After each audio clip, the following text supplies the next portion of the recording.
using GSLB to solve cloud and domain and zone consolidation changes. Here to introduce our presenters is Bob Rose. Good morning, good afternoon, and good evening, everyone. Thank you for making time for us today. We're excited to welcome you to our second monthly installment of the Infoblox System Engineer Tech Series webcast for our technical community. And of course, we're featuring the Infoblox DNS Traffic Control global server load balancing solution. And today we're going to be talking about how we solve on-prem, cloud, and domain zone challenges quickly and affordably. My name is Bob Rose. As Rick mentioned, I'm the Senior Product Marketing Manager located in our Tacoma, Washington Center for Excellence, and I will be moderating today's discussion. Rick mentioned a few housekeeping items, and I'd like to just mention a couple of others. We are recording today's event, and we will publish it in the Infoblox experts community and on YouTube, and we'll be sending out a link after today's call so that you can view it again or send it to another colleague as well. And then also, Rick mentioned the Q&A window. We will try to answer the questions in real time, but we will make time at the end for questions and answers. And then finally, we'll be sending you a copy of the latest IDC analyst report, the role of DNS-based global server load balancing in ensuring application availability and continuity after the call today, and appreciation for your attendance. So without further ado, what we'd like to do now is just introduce our other panelists that are joining us. So we have with us Nathan Snook, our pre-sales our system engineer, and Nathan is actually on the East Coast in the New York, New Jersey area, and he is an expert and one of our real strong DTC advocates, and so we're grateful to have him on today. And then Scott Friedman also is with us, a systems engineer from the South Central area in Texas. And also joining us today is Roger Barlow. He's our senior product marketing, or sorry, our senior product management expert, and he is from our corporate office in Santa Clara. So welcome, gentlemen. Thanks for joining us today. And so what we'd like to do now is to move a little bit into our agenda. And so today's discussion really will focus on DTC and overview.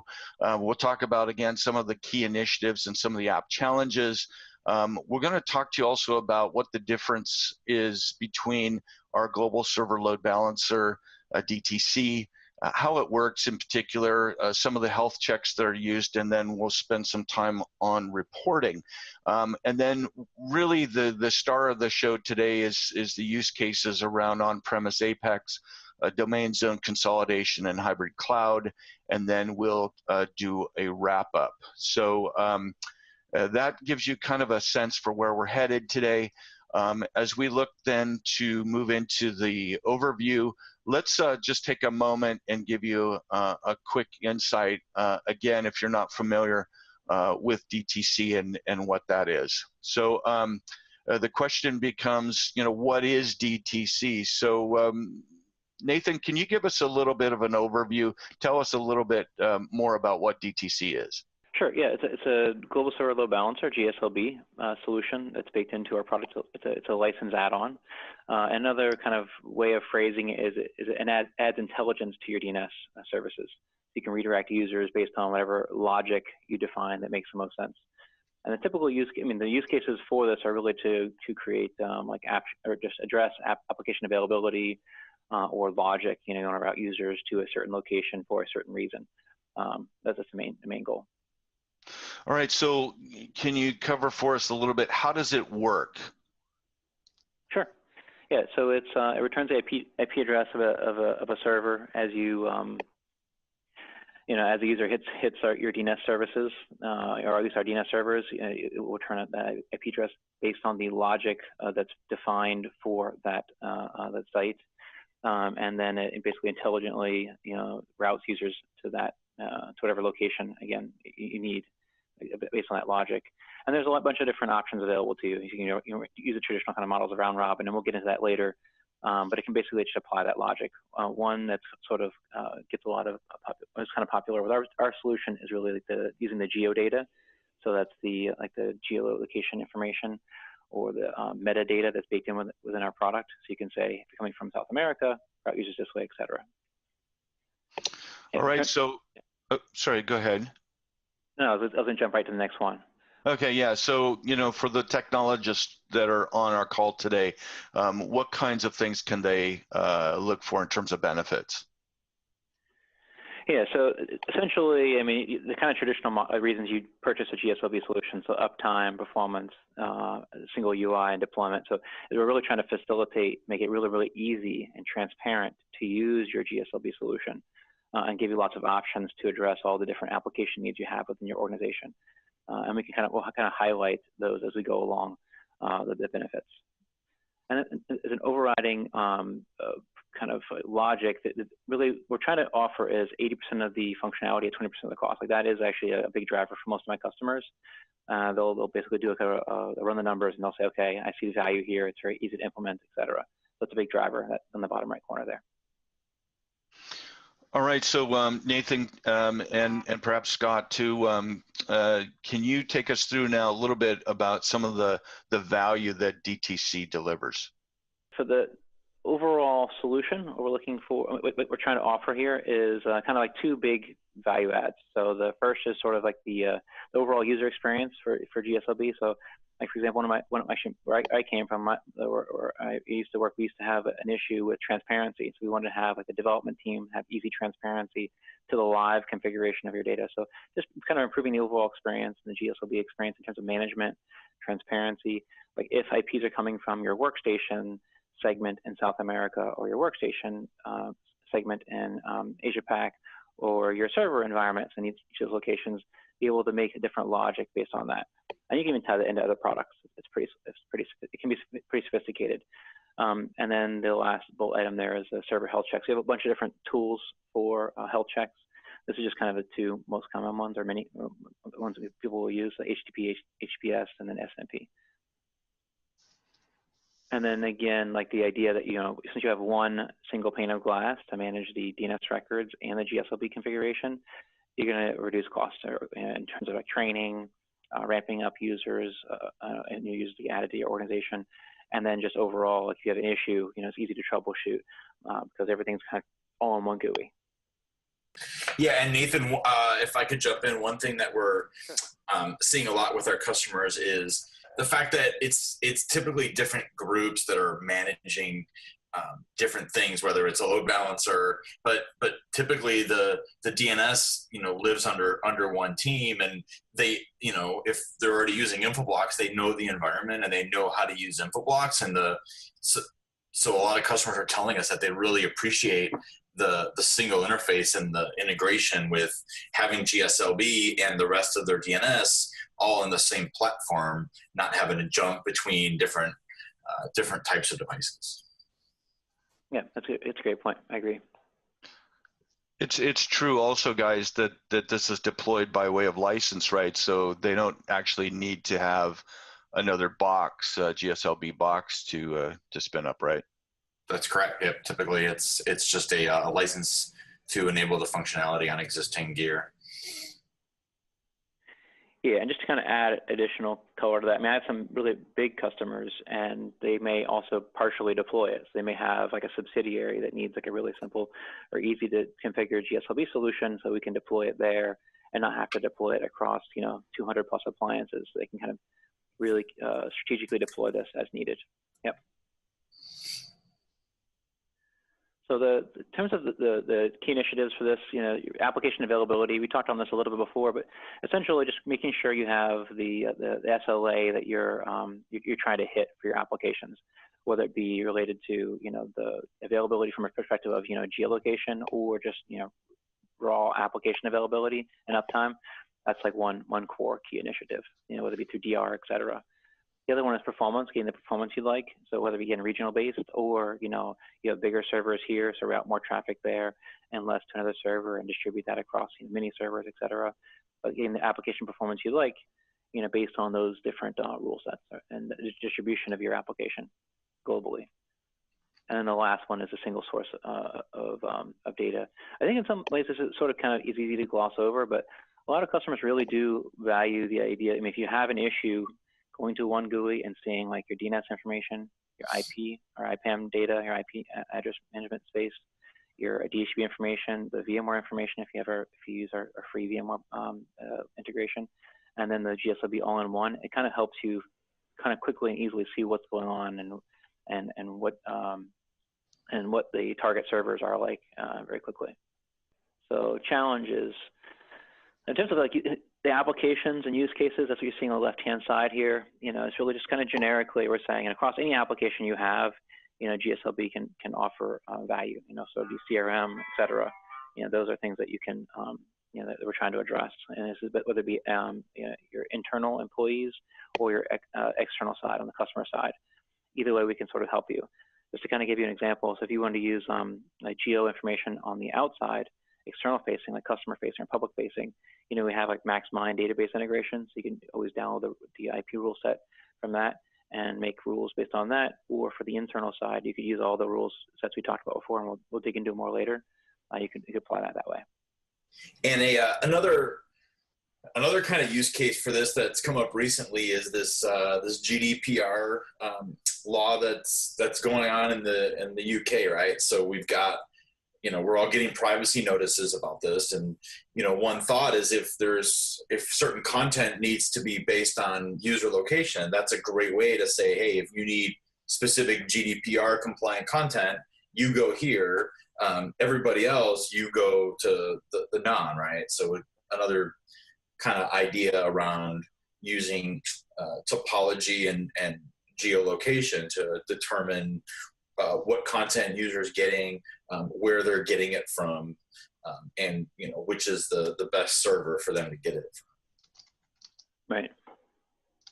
And here is basically just kind of talking again to that. You have the DNS server information and you have the GSLB information. Being able to tie those two together is key in terms of troubleshooting. And I mean, we'll have different experiences with load balancers, but sometimes this transparency is really critical. Like when we have we're doing like a production release, at least in my prior life, just seeing what servers are in the mix for the production load and which ones are out so we can upgrade them. That transparency is really key to making sure no customers are affected and we don't lose any, don't have a financial impact to our production release. That is really critical, and it was hard to get that and with the prior solution that we used to use. This is really valuable for us. And you mentioned earlier, right? We talk about the slide where it mentions that we have 80% of the functionality at about 20% of the cost. That goes along with this as well, right? There's the impact of the business of applications being unavailable or being slow, but then there's also the capital cost, the expenditure to the business of a product like this, right? Why would you pay 3-4 times for a product that gives you the same functionality, right? Scott, you want to jump through these? Yeah. So let's talk about sort of a comparison to a traditional ADC, application delivery controller, or traditional load balancer. Typically your host, your DNS infrastructure is living somewhere, and so when your user wants to connect to your application, the first thing they do is they have to make a DNS request, which typically comes into that DNS infrastructure. Now, if that DNS infrastructure can't support being able to do GSLB, then it has to send it somewhere else, and that's traditionally the load balancer, right? And then you get the request to the load balancer, and then the load balancer does, it's doing its health check monitors, and then it sends a response back to the server. So now you've waited at that point that long for the same DNS query to go out and get resolved. But typically what we're seeing is that most people are deploying the GSLB on the existing DNS infrastructure and eliminating quite a few of those hops. So, and you're also eliminating a lot of complexity because when you're configuring the zones, then you've got to configure subzones, and you've got to have a query bounce back and forth from the DNS infrastructure to the load balancer and back. So, being able to have all that DNS infrastructure in place, and being able to, like Bob said, being able to use a license key to enable the GSLB functionality, or the DNS Traffic Controller, allows you to to make more intelligent decisions on that request in one place, instead of having to have it bounce back and forth. And I worked for two different load balancing companies for a long time, and even when I worked there, I used to say that those products aren't really DNS products. They're load balancing products that have DNS functionality, but they're not a true DNS product. They're not the ones that are ingrained within Bind and have a working relationship with the biggest companies in the world. And we've got the guy on our staff who wrote the DNS and Bind book, so it kind of makes sense for us to say that it's that this is a great way to have that 80% functionality, but not have to buy new boxes and upgrade a large environment. So. Yeah, I guess we went through this already, the DNS side. So when we start configuring things, we start at we call it the load balance domain name. That's sort of the top level. That's where the query is. The DNS query is for, and then we drop down to the pool level. The pool is where we define all the servers at your load balancing, and those could be actual servers, those could be VIPs on a load balancer. But you'll define those as those are the responses that we're sending out. So it can be the first server on the left, the middle one, or the right one, and those are dependent on health checks. And we've got a slide that kind of goes through a number of our health checks, but we're constantly polling those IPs to make sure they're live, and you can do HTTP content, so you can send a health check request and make sure that you're getting a good response, getting a success or a green or something to know that the server is good, and we can continue to respond with that server IP. And so you can have a single pool, or you can have multiple pools, and traditionally most people will do multiple pools, like on the right. Those pools can be different applications. They can be the same application in different data centers. There's a number of ways to configure it, and you can configure load balancing methods across the pools. So maybe pool 1 is in one data center, and pool 2 is in a second, 3 is in a third, and then you can say all traffic is going to pool 1 until it fails, and then we'll at that point we'll roll over to pool 2, and as long as those servers are up, we'll send to there. If something happens with those, then we'll use pool 3, and you can kind of do it that way, or you can make decisions based on geographic IP. Like Nathan mentioned, and get different content based on where you're coming from. Or on the internal use case load balancing side, you can make decisions based on all of the IPAM data that's already in that's typically in a customer's database. And these are some of the load balancing methods. These are all pretty standard. Most GSLB products are doing pretty much these four. Now the really cool, unique thing about us that we're going to talk about is being able to do topology based and make topology based load balancing decisions on maybe what VLAN you're in, or what building, or any other data that you've defined as extensible attributes, which is metadata on all of our objects in our database. To move on to health monitors next. Yeah. Yeah. So here's some of the default health monitors, and we've pretty much got everything covered here from standard ICMP, TCP, SYN checks, and full HTTP and HTTPS. With the with the HTTP and HTTPS ones, you can define the query that you want to send, and then either look for a standard HTTP OK response, or get even more granular and determine the state of that server based on some response that we get back. So, you know, we've done these calls a number of times, and we get a lot of feedback from customers as to you know, which of our use cases they feel are the most important things that we like to talk about, and obviously the first one being internal and external based DNS load balanced applications. Whether you're hosting a website externally or some other application externally for random internet users, or you know, or maybe just for intranet partners, customers, etc. Or if you're load balancing applications internally, whether it's, you know, web applications or even other, you know, types of applications, you can, you know, one good use case is Skype for Business, and you know, we've got a use case where customers are VPNing in, and they're needing to get the internal IP, not the external IP, even though they're external, but they're VPN'd in using split tunneling. So there was a great use case around that we customer was able to solve with using DTC. Also, oh, go ahead. No, I was gonna. You mentioned Skype for Business. I forget. I just throw that in there in the bottom here, in the mix. Yep.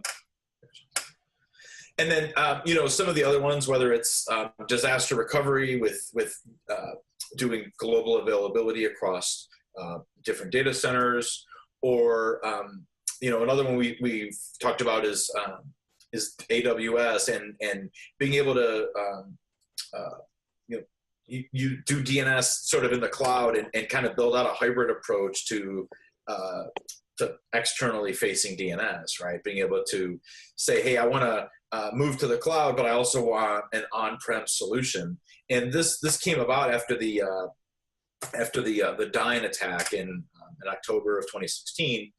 A lot of customers, a lot of big name web properties were down for a number of hours when Dyn got a denial of service attack, and because customers were not using more of a hybrid approach to be able to have, you know, cloud solution and an on-prem solution as well. And a lot of people are wanting to move to the cloud, and this is a great way to be able to say, I want to spin up a DNS member and have it, you know, kind of join my group or join my grid to offer DNS services both ways. So. Right. And then we have like the AWS one is pretty, it's simple on the surface. It's basically, if you had multiple cloud solutions, like so Azure, AWS, and then on-prem, you could basically do load balancing between all of those by just putting one of our appliances on there, and then basically be able to do, you know, add that license and then do the distribution. So we have customers that have an on-prem solution and a single cloud provider, or have two cloud providers and then distributing it that way, and so on. So every option is available to you. And by having that baked in GUI, you don't have to worry about, you know, the specific needs of what you have in AWS or Route 53, or deploying an expensive solution there for the load balancing.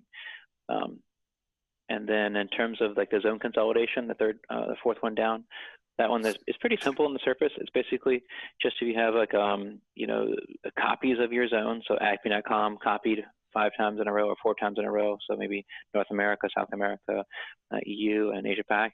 You know, just consolidating that down into one DNS data set, one set of authoritative records, and then pick whichever, you know, select maybe like, usually it's like 100 or 200 different applications you can basically apply those geolocation rules. So if you're coming from Asia Pac, route users to X. If you're coming from North America, route users to Y, et cetera.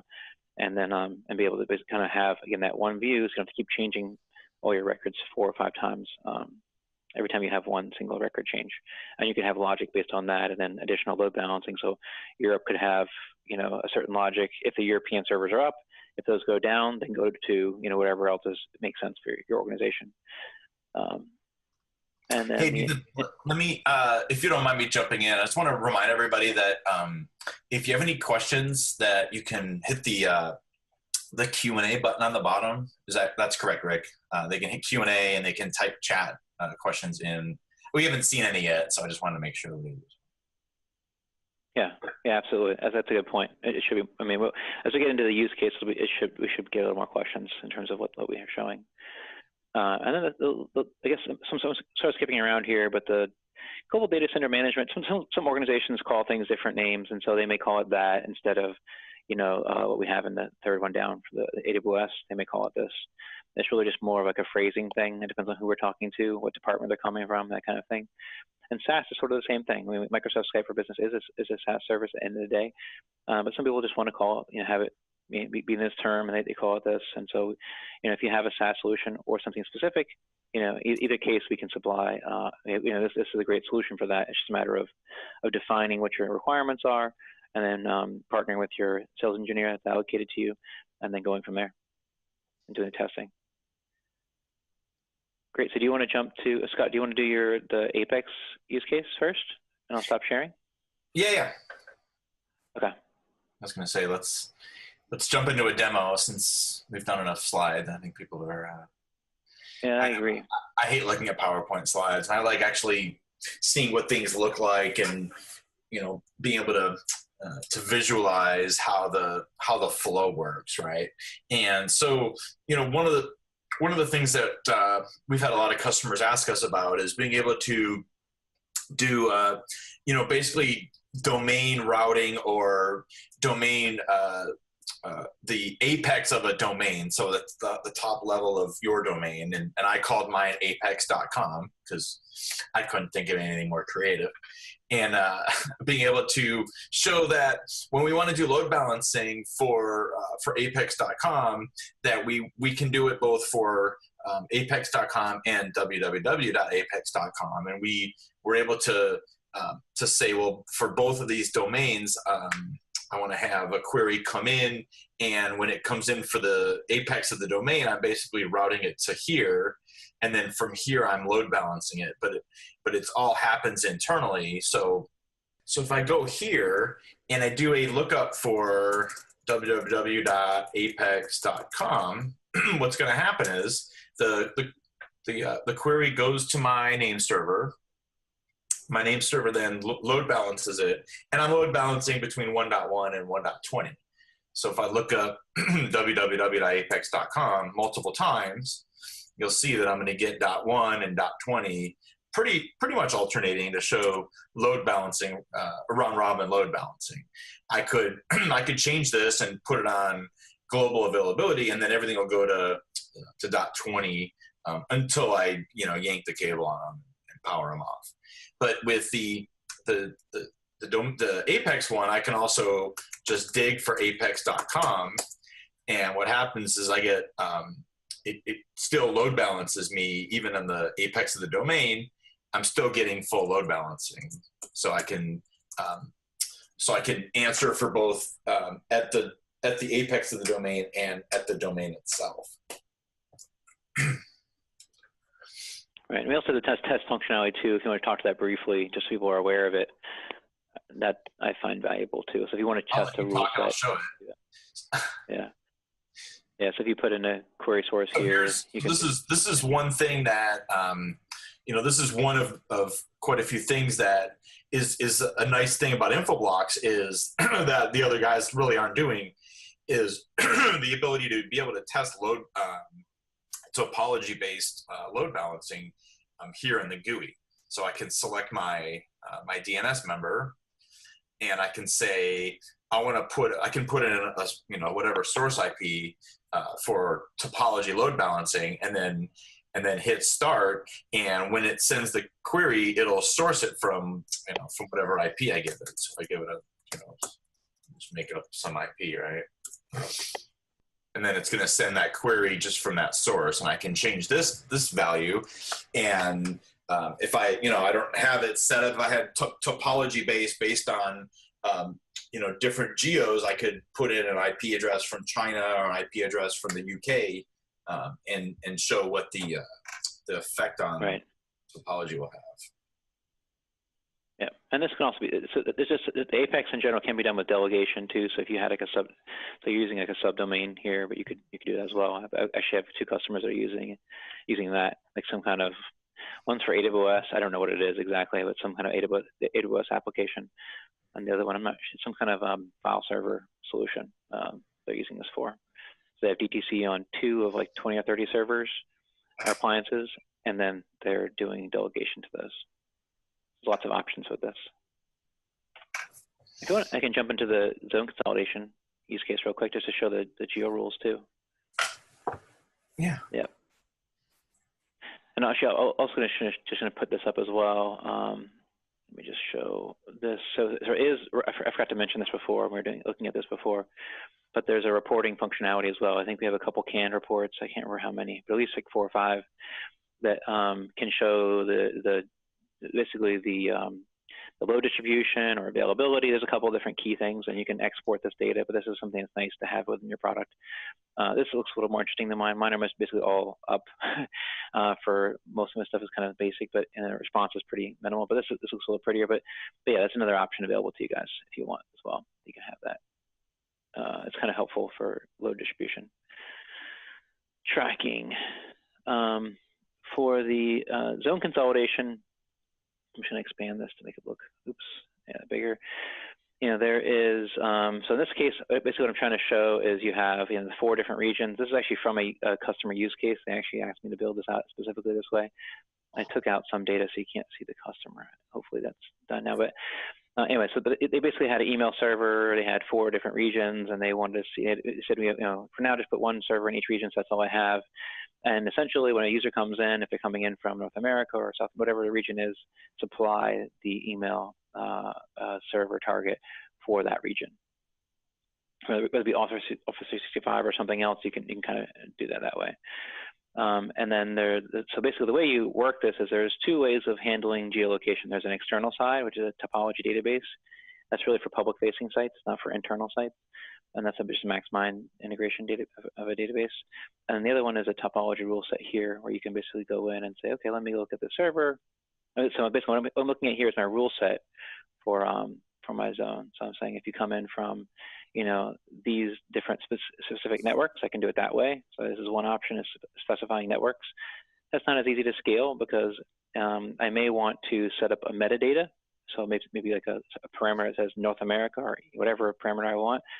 I can put that on a network, and so I can say anybody who's coming from any network in North America, route them to the North America servers, right? So that's kind of easier and slicker than specifying the individual networks. Especially if you have 100 of these configurations, I don't want to configure this. If I have a new network, add a new network 100 times. Anyway, so here I can basically define that rule set. So I can say this is a region that is internal, it's custom configured to this organization. So you can say if you're coming from Asia Pac, route them to the Asia Pac mail servers, or I could change this if I wanted to. Obviously, I wouldn't do it in this case, but I can go from there. So this is an example of like zone consolidation. I had a couple customers that this is a really big deal for them. They it was like the main driver for going to Infoblox was this functionality, and 2 use cases they actually had a load balancer in place, but they use this as an overlay on top of that. It's very helpful. So, the only other use case we kind of talked to briefly, and so I have a couple canned use cases that I talk to often with my customer base. So I'll say, I use it regular round robin. All of my use cases are really drawn from customers asking questions. So like the DR one is a common one. That basically someone said, hey, how does this work? How would you do DR? And in this case, what we did was we set up like a production pool environment and a DR site. In the production, they had 2 servers. At least, they only said they wanted 2 servers in their use case. And then DR, they had 1. So all we did was basically set up global availability at the tiers. So, at this level, the top level here, let me just see if my annotate's working. Yeah, there we go.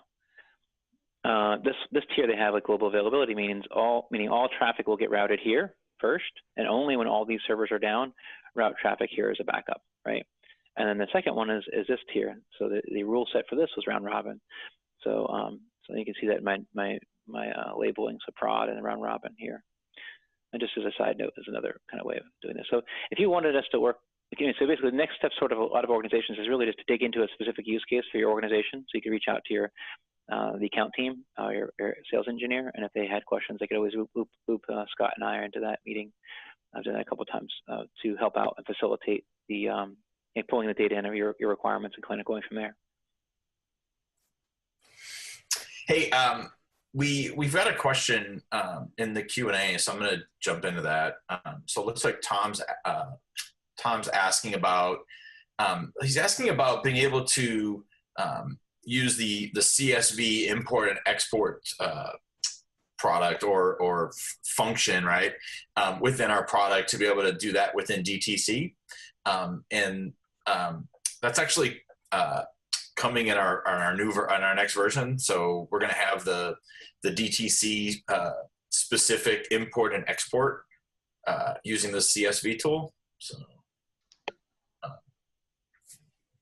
Yeah, I mean, you can do some of that stuff at the API. I've seen some of my customers do that. But yeah, it is nice to have it as import export. I just want to also throw in, Roger here, I just want to also throw in addition to CSV import export, we're also adding the ability to back up the DTC database separately from the NIOS database. So you can do a full-blown single-stroke backup, or you can use CSV to export and change and then re-import various parameters.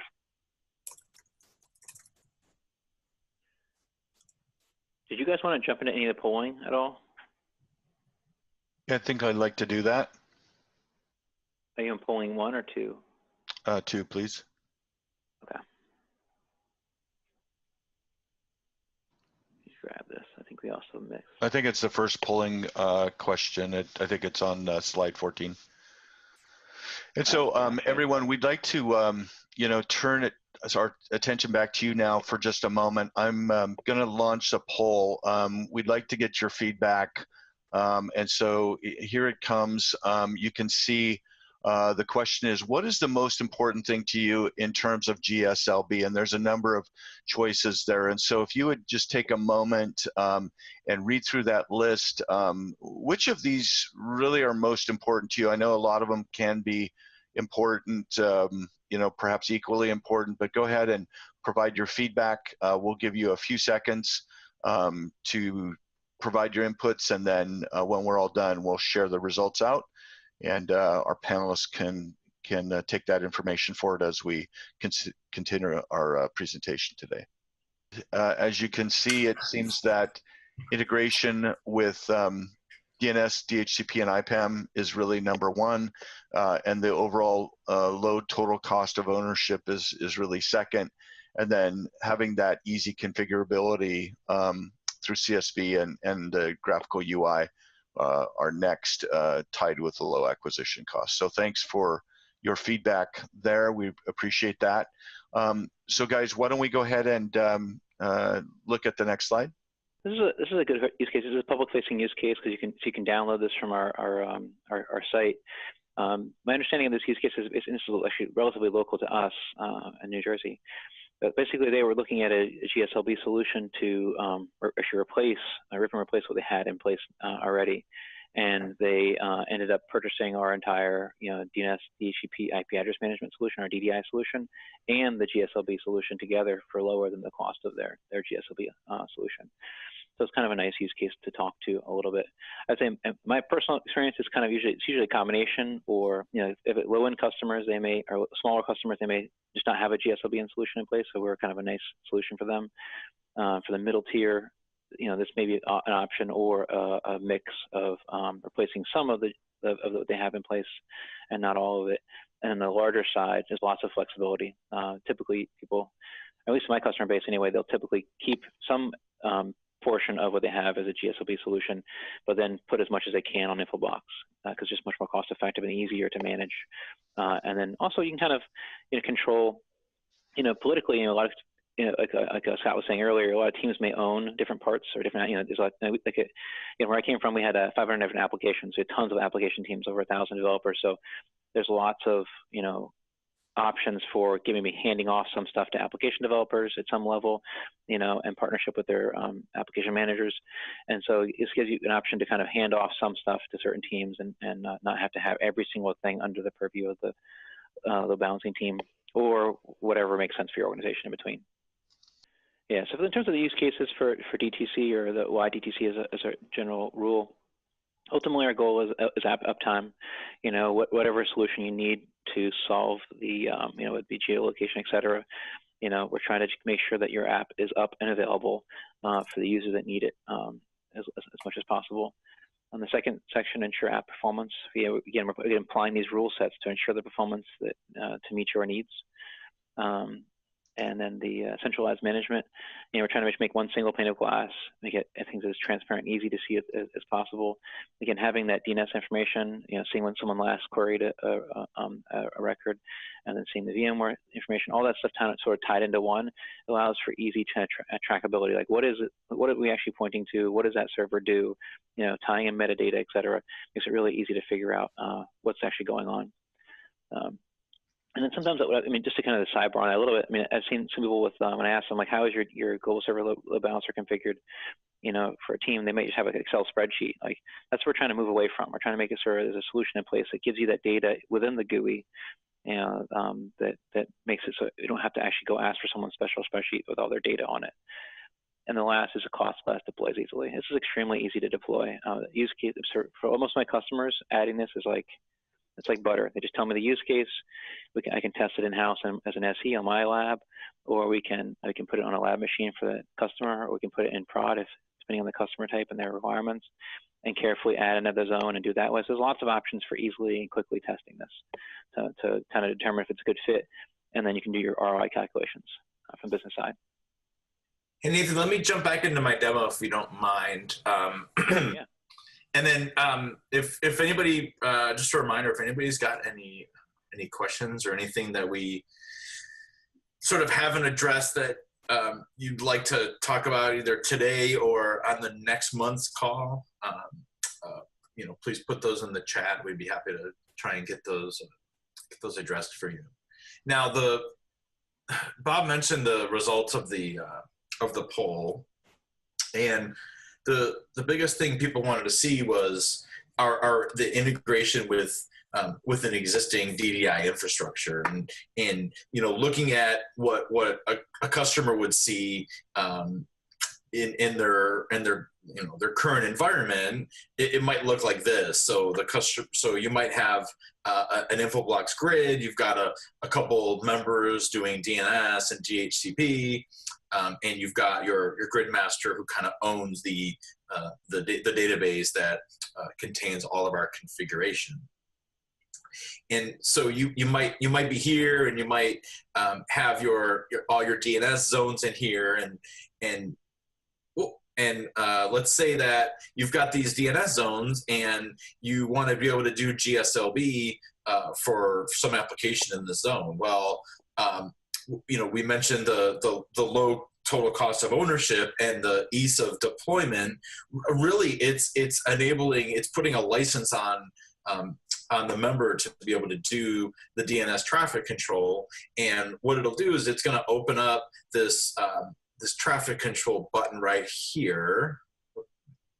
My color is kind of bad on my circle. This traffic control, it'll pop that open, and then you know, then you'll be able to go in and just configure any one of these applications, and it's simple as just going here and checking this box and saying, I want to create a DTC server, and here's the name. I want to auto create the records. I want to kind of do everything here, and then I hit next and I hit save, and what it does is it creates the traffic control flow for you. So I click create, and it's going to create this flow, and then I can just go here and mouse over this and say, I want to this new one it created, I want to edit it, and I want to, you know, change the name, and you can designate here you know, what load balancing method we want to use, and what types of records we do. We mentioned being able to do C names as well as A and quad A, and we're adding SRV records in the next version as well. So we'll have that, and you can specify you know, which zones we want to use and how we want to have traffic flow between those zones. and you know which pool I'm using. So I can have multiple pools here, and one could be in one data center doing round robin between those servers. One could be in another data center using topology based. So you can define the different load balancing methods on a pool level and at the top level. So really, you license it, you create the DTC server, and then you can make any configuration changes you want. If you don't have an existing zone, you can come here and say, I just want to create a pool or an LBDN. And like everything in our GUI, everything is wizard driven. So when you create something, you don't have to know, I got to do this and then this and then this. And, in some of the competitive products out there, it's a lot of manual steps to be able to do that. Whereas with us, everything is a wizard. So I can just walk through this and create it. So makes it really easy. LBDN is like our proprietary name for load balance domain name. There's no industry standard in terms of the logic, but that's like that intelligent DNS record. So if you had, email.acme.com, that's the LBDN. That's the core site that everybody's going to. We did have two questions. Scott, I was going to kind of jump into these real quick if it's okay. Sure. One was, we use NetScaler F5 ADCs today. Why do we need Infoblox? This is kind of basically the most common one I get when someone talks to this. And usually the quick answer is, there's a good place for it somewhere in terms of usually it's just very inexpensive to add this solution compared to those. And there's transparency is helpful. So my personal experience, like with the company where I came from, about 40% of our load balancing is done by Infoblox, and all the rest is done by a dedicated, traditional solution or ADC, a NetScaler in our case. And so they just like that. Yes, easy. It takes 2 seconds to configure it. Everybody can see the configuration. You don't need to be a load balancing, individual or whatever, probably a load balancing team to see it, and so on. So that's kind of like why they did it. They even put it as a front end to some of their some of the NetScalers as well. So that's kind of my perspective. Scott, did you want to add anything to that or give your take on it? Yeah, one thing is, especially if you're a current NetScaler or F5 customer, and just even simply the cost of a license. I mean, I know what F5 charges even for the minimum cost entry to be able to do GTM, either on the same platform, in a virtual or a separate piece of hardware. The price difference is pretty staggering, and because you're hopefully using Infoblox for the rest of your DNS, it makes sense to do a DNS functionality on a DNS product, not doing a DNS functionality on a load balancing product. Right. I mean, honestly, most customers look at the cost and they go, why did you not ask me this before? When I first kind of joined the company, I just kind of said this as an option. I sort of was very light about it, but then customers kept coming back to me saying, why didn't you tell me about this before? We just bought, ABC load balancer. I really could have used this. We don't have anything very complicated. And then I started kind of being a little more aggressive in terms of just making sure they understood, here's what's included in this. If you want to talk to it, we can add it at any point in time. It's an easy license add-on, all that kind of stuff. But just make sure it's in their awareness. So if something comes up or a use case comes up, oftentimes one use case will fund the solution, like they'll have one application need. And then after that, they start piling on use cases. So it's pretty easy to add whenever they want. And then the last question was adding it to the cloud. Like I said before, it's very, very easy to add it to the cloud. Generally, the reason my customers want to consider it is they can basically, it's really, really inexpensive.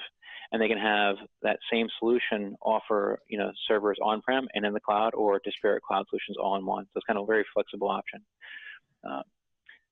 And then I was going to jump to the next. And I also mentioned the prevention against externally facing DDoS attacks, right? Being able to protect against external attacks by having a hybrid cloud solution, not putting all your eggs in one basket, if you will. Right. Yeah, so just a couple moments remain now. We would like to ask you one more polling question here. And before we all jump off, which is the following features really is most important in selecting a GSLB? And so if you could select your single best answer, just take a couple of moments and quickly go through and see which of those make the most sense for you. And we appreciate your feedback. That helps us as we look forward to additional presentations and also content around the solution. And I just want to thank everybody for their time too, just from an SE perspective. Like we really do appreciate the opportunity to partner with our customers in terms of understanding if the solution makes a good fit. Seeing us as really like a resource for asking questions, is really important. Like I feel like, in my role on the customer side, I was mostly on the customer side of my background. I really use my SCs. I ask a lot of questions and then I ping them. I kind of almost, I wouldn't say abused per se, but I ping them a lot for applications or software that I liked, and it really helped get a better ROI or a better use of whatever we had purchased, and it kind of I think it was a good partnership. So I definitely encourage people to reach out to their SEs and make sure they have a good, strong relationship so they can leverage them to get the answers that they want. Right, that's a good input, Nathan. So I'm going to go ahead and end the poll now, and we'll share out the results. It looks like a broad choice of load balancing methods is really important, as well as the consistent DNS infrastructure. These are the things that are most important for you as well. So thank you so much for providing that input. And so, Nathan, you want to take us through here in terms of how they can actually try DTC? Yeah, it's extremely easy, and I mentioned before. So basically, if you have Infoblox in place already, you can just go to the command line and type in set temp_license, and you can get access to any of our licensing. Whether you choose a production environment or not, it's probably just conversation with your sales engineer, and then you basically choose it from the menu, and then you have 60 days to try it. So that I definitely, there's no reason you can't test this to make sure it meets your needs for whatever your application is. All right, it's really good. And then in terms of next steps, just basically contact your sales engineer. I mean, I mostly focus on that, and then get the temp license and then go for it. Usually these are very, very easy to test. And again, you can even lean on your sales engineer and ask them to test it for you. Put everything and configure it ahead of time, so you can just kind of test it on their infrastructure as well.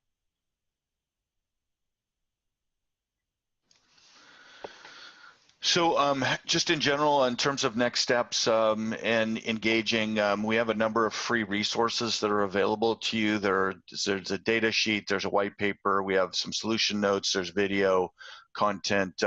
We also have the Hershey case study is actually available online in a lot more detail, as Nathan had walked through. And then we also have an IDC analyst report, tech spotlight that's out.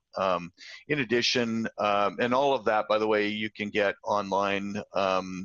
And then we'll be sending this deck out as well afterwards so that you can have reference to those things.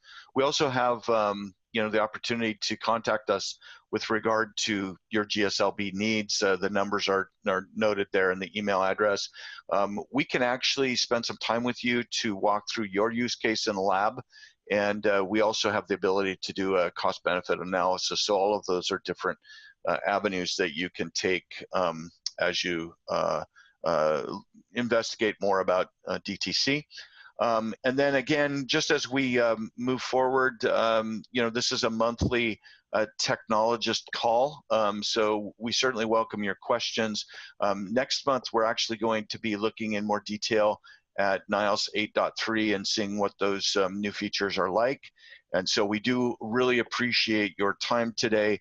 I just wanted to, again, thank Nathan Snook and Scott Friedman for joining us, and Roger Barlow behind the scenes, and then also Rick Johnson for helping us produce today. And again, very much appreciative to everyone who took their time to join our call today. Hope you have a great day. We'll catch you next month. Thanks so much. Take care.